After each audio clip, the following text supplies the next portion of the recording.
This is Risha Walden with Walden Interiors. I want to talk today about paint and paint in your home, how to choose a color, what finish to use, what colors are best. There's so many issues around paint, and it can be one of the largest ways, or one of the biggest ways to make a dramatic change in your home and really make a difference. So paint, there's different style, different levels of paint. I usually use Benjamin Moore.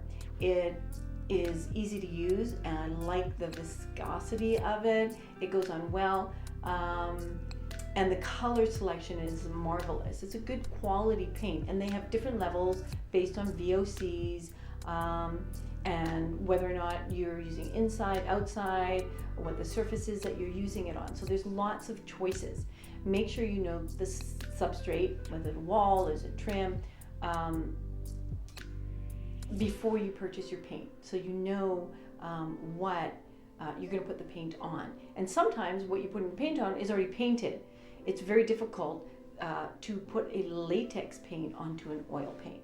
So, because there's oil and latex, now we're all tending towards latex because it's less toxic, it's easier to use, it's easier to clean up, it's more environmentally friendly, and there's no VOCs, or less VOCs. So Benjamin Moore is my favorite paint. There's also another paint brand called Farrow & Ball, which I think is a great paint brand. They don't have as many color choices, but it is beautiful. They have, it comes from the UK. It's not as easy to get, but if you go to a paint store, they're likely to carry it or can get it.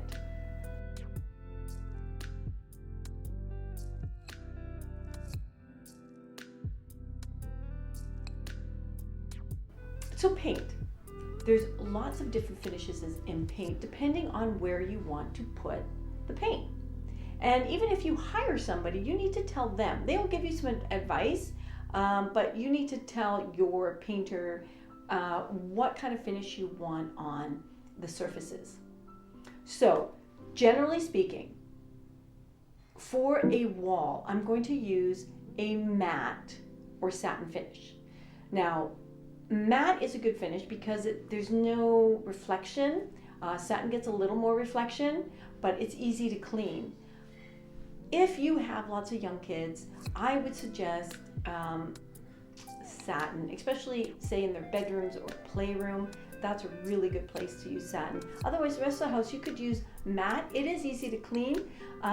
Just don't use flat. Flat looks fabulous. It looks fabulous, especially if you have a modern home, but very difficult to clean. It marks, it will show fingerprints, and that's probably not what you want. Now, if you're painting your home and you don't have young ones, matte is phenomenal.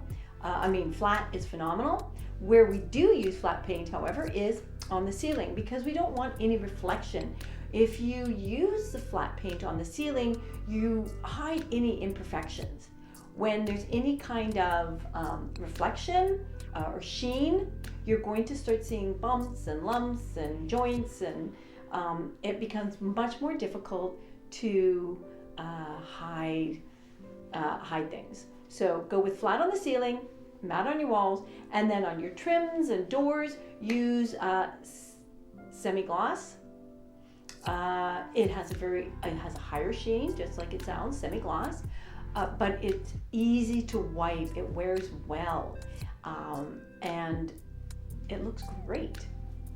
And you can see behind me, on my door and on my trim around the door, I have semi-gloss, and then on the walls I have matte, and my ceiling is flat. That's just like the basics of paint, but there's so much more to paint, like color. How do you pick a color for your room? How does for your home? Well, color really can affect you. It can affect your mood, it can affect your emotional state. Some people love color, like me. I love color. I love really deep, rich tones. Right now I'm really into jewel tones, but you may not like color. You may just want a simple white, simple, very neutral color, but there are a lot of neutral colors, and there's a lot of whites. So how do you pick it?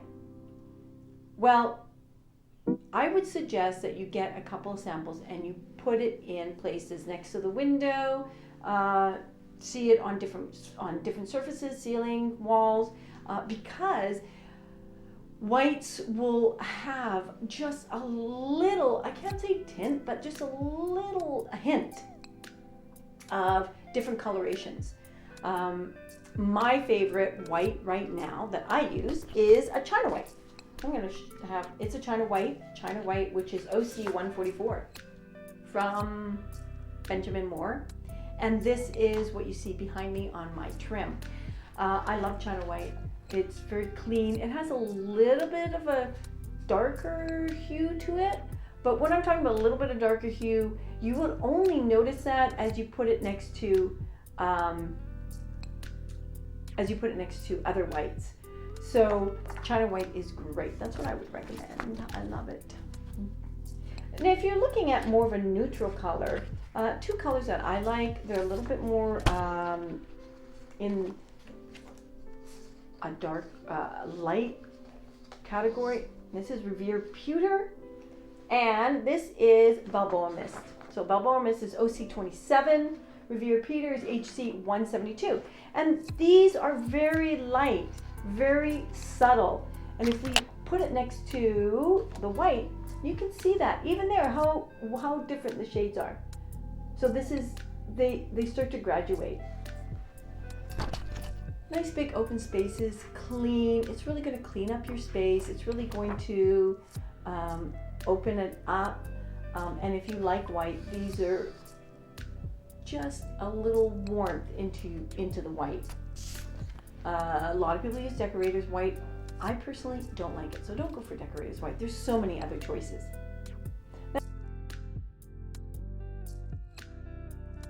Now, how do you put color into your room? How do you know that this color that you like, that's going to make you feel how you want to feel in your home? Maybe you want it as a sanctuary, very peaceful. Maybe you want it as a vibrant, moving, dramatic room. Those are the colors that I like, but maybe that's not for you. So get those paint samples, put them up in spaces. If you don't want to put it on the wall, get a board, get a, what's that called?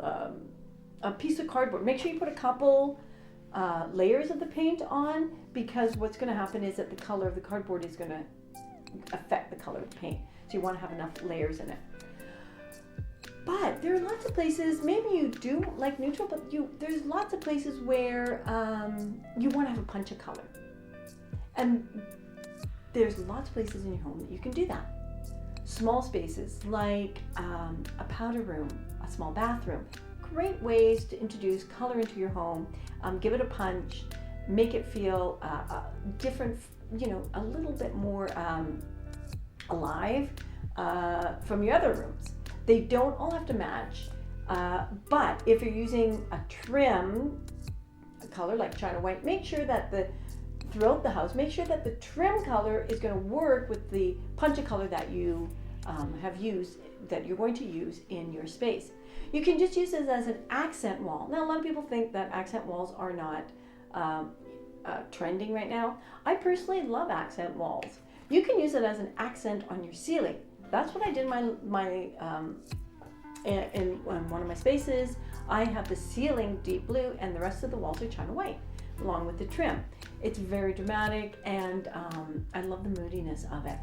So I'm just going to show you a couple of my favorite colors. Well, one of my favorite colors is the one that you see behind me, which is Carlsbad Canyon. That is 076 from Benjamin Moore, Carlsbad Canyon. My favorite color. I love orange, deep color. But, so I surround myself in it. Some other colors that I like, and I love jewel tones, is like a chili pepper red. Chili pepper 2004-02. That's a great red. Would be phenomenal as an accent wall. Maybe going up a staircase somewhere that you want to feel dramatic. You want to make an impression. That's where you could use that color. those are great colors. So some other options I'm going to give you. Pacific Ocean Blue. It's really such a deep blue color. I'm going to use it on a cabinet. Maybe you just want to use it in your bathroom on the cabinet, or a fireplace. This is quite bright, but it's got a nice deep greeny blue to it. If you want a little more conservative, I would go with Newburyport Blue. I'm going to show you the two differences here. Wow, this video is getting long and I want to cut it short. Make sure you get HC 155 so you can see how much deeper this one, Newburyport Blue, is compared to Pacific Ocean Blue. And then some other punches of color. Majestic Blue. Here's a really light blue, but it still has a really nice base to it. And you can punch it up with that color, which is Spring Moss 2027-20. Just like a big punch. I mean, I've used this on the floor to the basement, from the back entry down to the basement on the floor, and it's a great punch of color there. The walls are white, but the floor is spring moss. So I hope that's helpful. Reach out to me if you have any questions. Put your questions below in the chat, and please like and share this video and subscribe to my channel. I look forward to seeing you next time. Thanks.